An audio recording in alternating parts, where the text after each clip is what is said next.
Okay, so when you look at these three photos, what do you think of? When I look at them, I think of an agent who wants the world to know that he's great and he's having a fantastic first year in real estate. And look, he's on a leaderboard for his company for 1 month. But in reality, he's pretty insecure. He doesn't really have a system for building a real estate career, and instead is just reacting every day, waking up without a plan. Now, if I had known these three lessons heading into real estate, I would have got so much more out of my time as an agent. Now, if you're an agent watching this in New Zealand, I hope these help you to actually stop, look at your business, top down, stop working in your business, but work on your business. Let's start with lesson number 1. Disconnect inputs from outputs. I see this all the time from myself as a real estate agent when I was, but also new agents.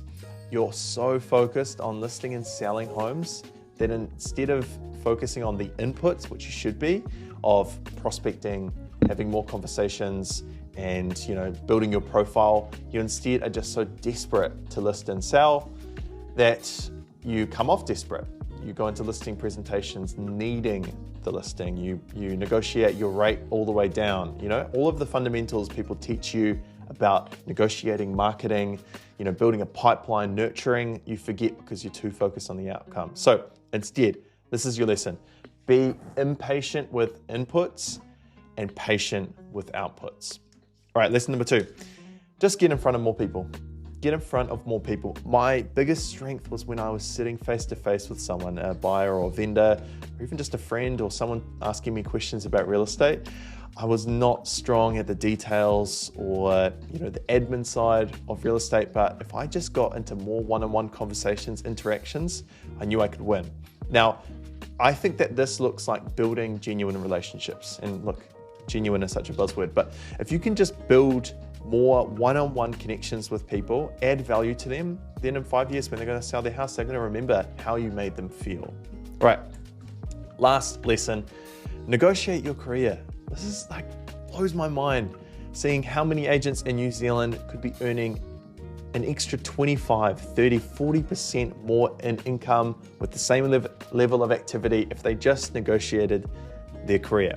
It's funny, if you think about the amount of listing presentations you go into and you're selling yourself, selling your negotiation, all of the great results that you've got as an agent, but then when it comes to your relationship with your agency, it's a completely different story. Most agents never negotiate their career. And it's only until they actually look at leaving that they get made an offer to stay.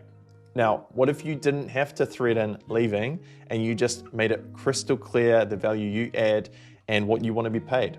And if you can just ask, I challenge you, do a challenge this month. Just ask if you could get paid more and see what they say. All right, those are the 3 lessons. If you enjoyed this video, please follow along, subscribe to the channel. We'll see you next week.